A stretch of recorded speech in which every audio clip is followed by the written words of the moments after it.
Morning, everyone. Today's video is going to be a little bit different than some I've done, but I hope you find it interesting. I'm always watching people that are hiking or bushcrafting, and when they get around to prepare their meal, much like I did with my grandson, we're preparing something on the idea of this stuff that's processed. It's easy to make, it's quick, kids love it. But I'm going to show you, probably it's good, very good, but it's easy to do, and it's a lot more healthier for you, if that's a concern. And it's kind of fun to do, it's kind of fun to know where everything came from.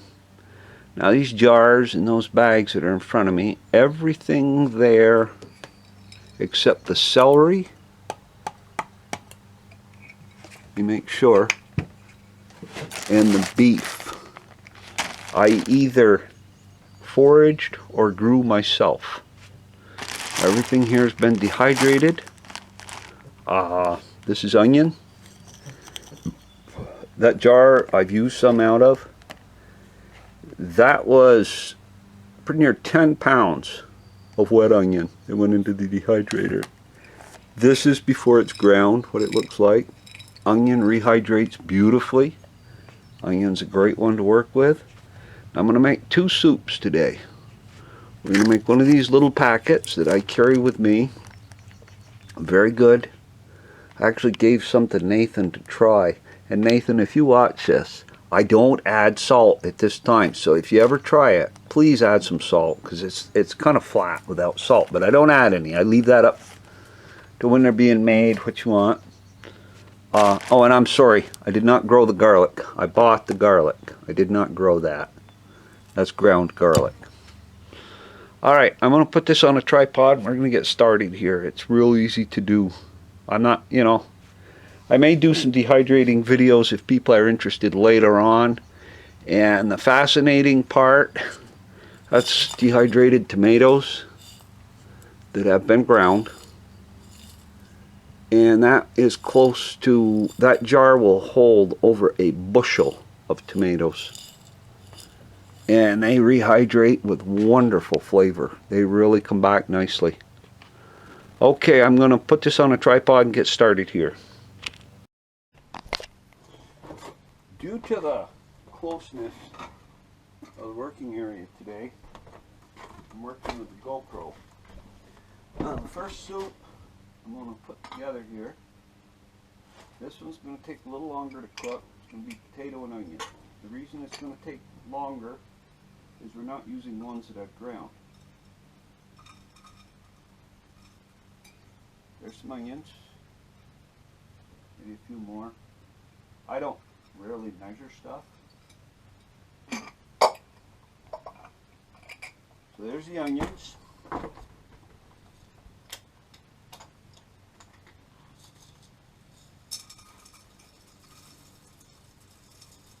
There's the potatoes. Those I cut up. Potatoes, when you dehydrate them, you blanch them. You just bring them to a boil and get them in the cold water so they don't cook. Okay, that's now I'll have to show you this later because it takes some time to do this when you're using. You just add water in there. Now there's no salt in here at all. A little more water in. And put the cover on them. And if you're bushcrafting, now's a good time to go get your fire started. Just let that one set. Now this is one that I threw together here a while ago, this morning, just to see how everything would work. And we're going to start with some meat. And the meat's not ground. I ground it in the other one. But I'm thinking that perhaps, now I'm going to work on soup for one person. I'm sure everybody's looking at this right now and say, one person, that's not enough.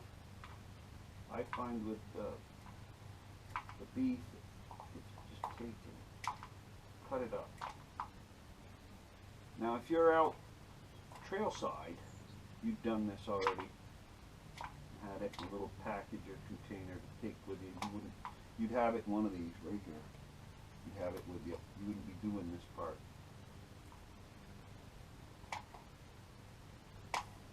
This would be kind of a, let's call it beef and tomato. Now I use a coffee grinder for this. It's cheaper than a big grinder. And when I started doing this, I wasn't making that many.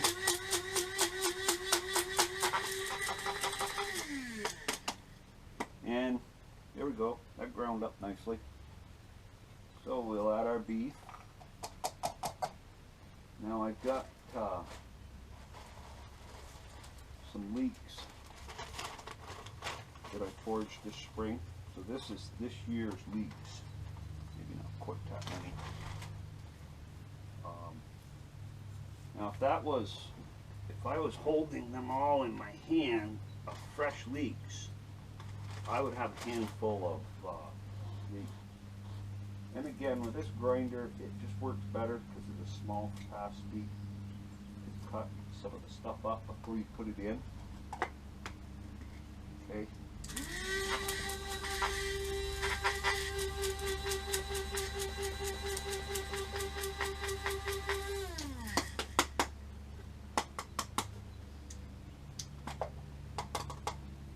There you go.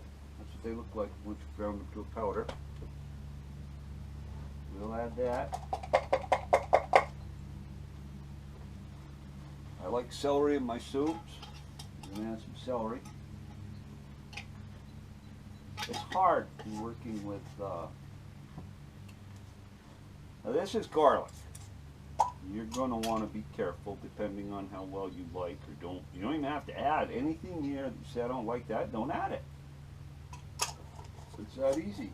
Now there's the garlic. I put the leeks in, but I'm a big fan of onions, and they're really good for you. If your dehydrated stuff sticks in the jar a little bit, like mine has, when you grind it, keep one of those because I like onions. Just take like a kitchen knife or a fork, and it just put it right back up again. Okay, we've done onions. Mushrooms. That I foraged. That was a chicken of the woods. There's a mushroom in there.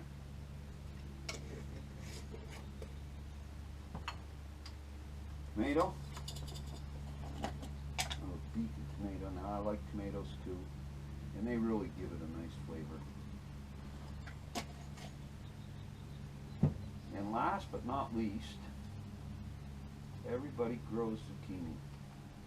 I guess so we don't know what to do with them. Dehydrate them.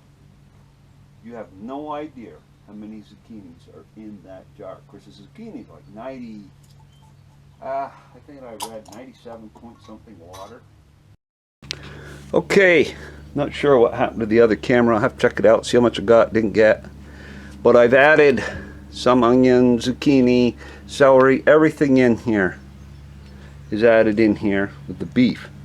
Now, if I put that much into that, about a single serving of soup is what I'm trying for. About a pint, a little less. And I'm holding the camera here because this one, okay, if I put that much in there, that would be a very thick stew. So we'll go around half of it. And we'll go over to the stove in my wonderful kitchen here and light the burner.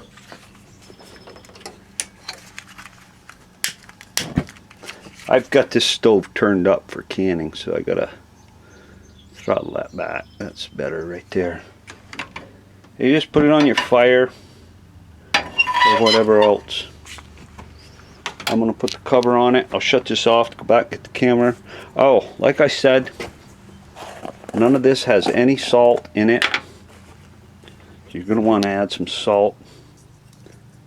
Probably not that much. Probably shouldn't have been doing that one-handed. And I got some pepper here somewhere. There it is, right there.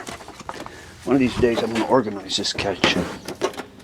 And, you know, and pepper, if you like pepper. If you don't add it. I'll be real careful with that. Oops, got enough of that in there. But that's, I gotta find my spoon here while this one will work for a minute. And give it a stir. Stir the stuff up. And I mean, this cooks up great in the little Stanley cookers on a little stove. Or anywhere really.